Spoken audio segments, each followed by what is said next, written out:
Hi guys. Alright, so today I'm going to show you how you can cover up these acne marks with makeup.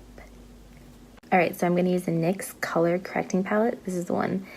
And I'm going to be using the shade green. So I'm just going to take it and just dab it on here. Alright, so I'm just tapping it on there. Just like that. Just like that.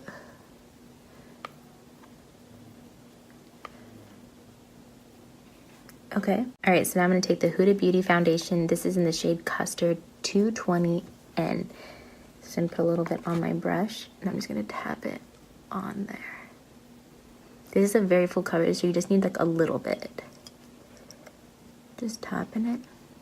Alright, so now that we have it covered, I'm going to take a little bit of this setting powder.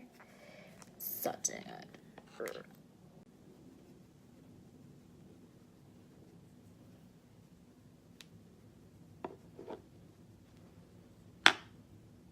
Alright, and that's how you cover up any blemishes or acne. Obviously, having a good skincare helps. If you want me to do a good skincare routine, then go ahead and comment below. Don't forget to subscribe to my YouTube channel, and I'll see you guys in my next video. Bye, guys.